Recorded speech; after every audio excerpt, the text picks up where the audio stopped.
I take a lot of effort to surround myself with badass people. My bare minimum right now, I mean, this sounds nuts. It's people with 8 figures. Pretty interesting. Do you want me to leave or?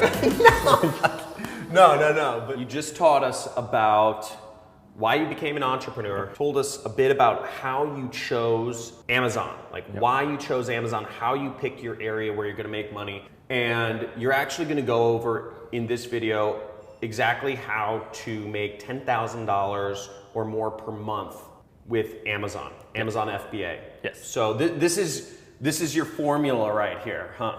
For product research it is, Okay. which is the most important aspect of it. And just to refresh people who didn't watch the previous video, if you didn't watch the previous video, go back and watch that before you get here.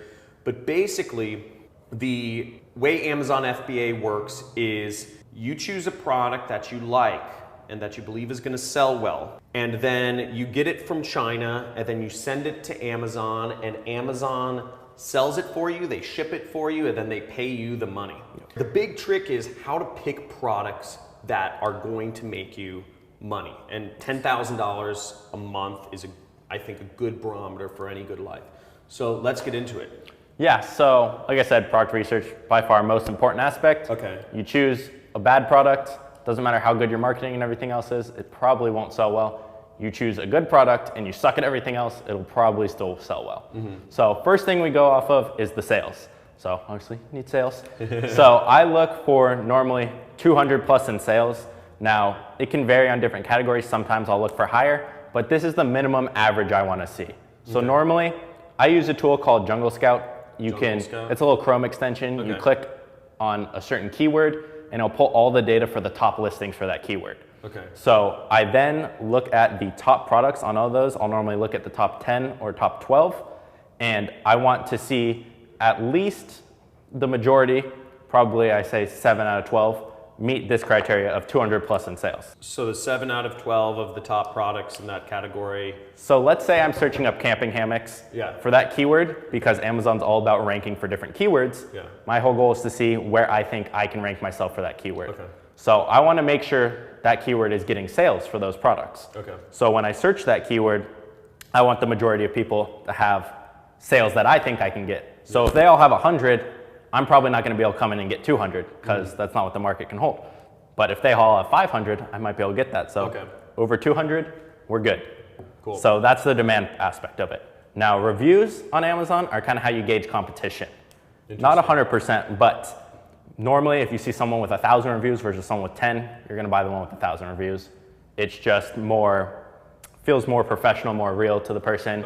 A lot of people feel like there's fake reviews on Amazon, so that's why you do wanna have a good amount of reviews, which is a whole different launching strategy, which we might go over later. But I go off of under 75 reviews because I wanna see how many I think I can get. And now a lot of people think, what if I can just get 200 reviews? Can I rank that high?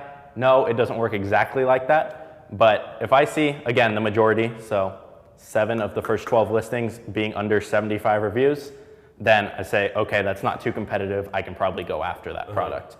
Now, a small little piece on this is you don't want products that are exactly all the same. So let's say everyone's selling a pen and it's the same pen every time because everyone sources it from Alibaba and it's the same thing. There's no differentiation. So you want to make sure you differentiate yourself. Third point is you want the price to be between $15 and $50. Reason for the 15 is you're just too low of profit if you're not in that range. You won't be making more than $5 a sale because Amazon takes 15% of the sale price and then their fulfillment fee, which our whole goal is small and light products because that's what the fulfillment fee is based off of. So normally it's $3 to $4 a unit. So they're taking 15%, they're taking that, you're looking at $6 in fees right there, plus your product cost and shipping from China, which maybe it will say is $4. You're already looking at $10 in cost, so 5 profit. Reason for 50, anything over 50, people really have to think about purchasing. They might have to consult their spouse and whatnot. Anything in between this range is kind of a one-click buy, super easy. So that's the reason for that. And then the last one is brand equilibrium. So we want to see that it's not all dominated by one brand, that product. Like let's say someone used the example of like face masks. You don't want one brand to sell all the same ones, and you don't want to see huge brands like Under Armour and Nike, and you don't want to compete if they have a lot of listings in the top 12. If they have one or two, that's okay, you can compete with them, but you don't want to see one brand have more than 4 or 5 listings, because that means they kind of dominate that niche, and more times than not, they're driving outside traffic, which is not what we're trying to capitalize on. If they're driving outside traffic, that doesn't matter to us. We can't capture those sales anyway, because they don't see our product, they see theirs only. Yeah. Whereas we're trying to capture the organic Amazon traffic. So if they're searching that keyword, they'll see us. But a lot of times with the big brands and whatnot, they're driving outside traffic, obviously. That's the main reason for that. But these are kind of the main points. There's a couple little things other than that, but the main thing, again, the tool I use is called Jungle Scout. I'll put a link in the description to the resources you mentioned. Yeah. So that's the Chrome extension they have. They have another tool, which kind of helps you initially find products, but the Chrome extension pulls all the sales data. So we want 7 out of top 12 to meet 200 plus sales, to be under 75 reviews. We want the whole market for that product to be $15 to $50. And we don't want to see more than this one brand or big brands a couple times in the top 12. Okay. So first of all, awesome.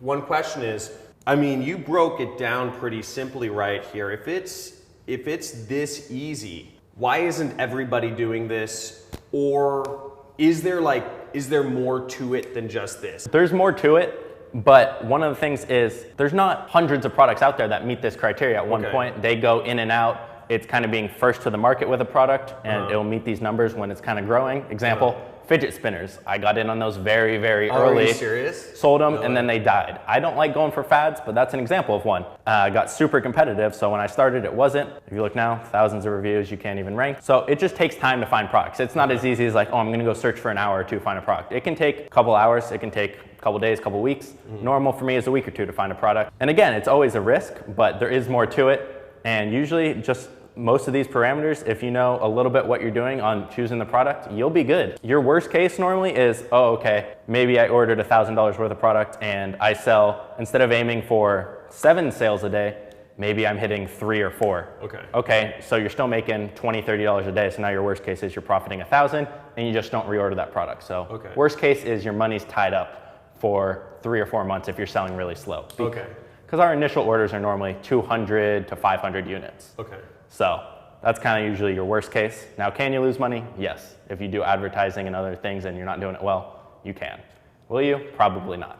That's awesome. You work with some students, don't you? You have like a training program, and I have people out. And what do you help people out with? Because I mean, it seems like it's all laid out here, but what extra stuff do you help people out I have a private Facebook group where I'll help everyone who's in my course, and they'll kind of help each other, because there's people who are brand new, who are in the middle, who are making 30+ thousand a month now.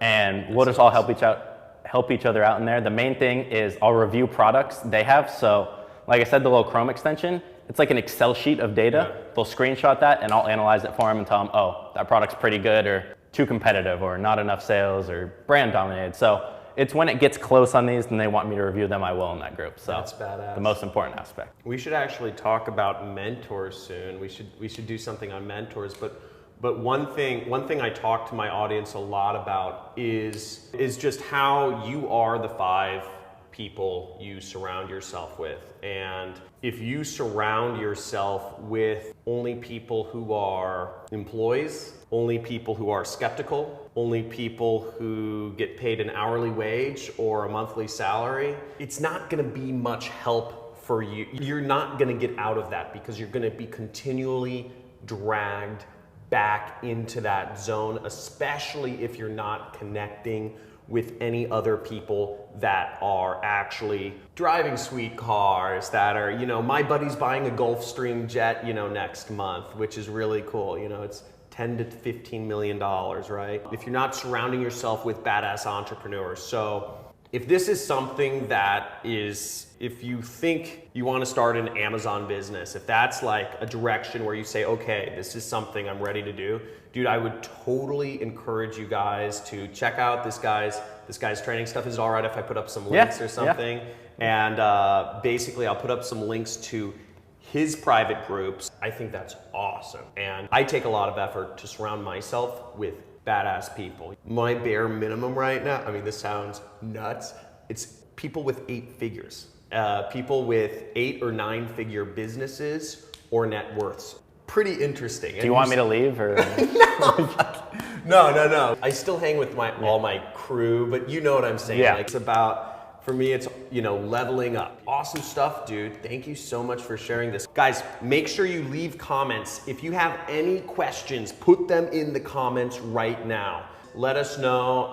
I'll pull this guy's leg to answer some of them for you guys. Yeah, that's what I'm known for, is quick responses and answering everything. So okay, awesome. I'll be in the comments, don't worry. Awesome. So I'm gonna make sure this guy's in the comments. Give big thumbs up for this. This is freaking simple. I love it.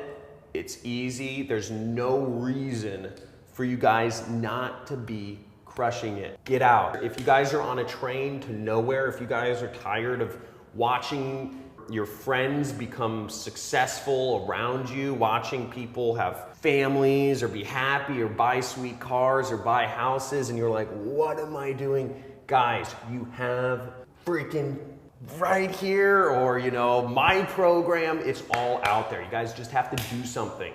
So, dude, thanks again.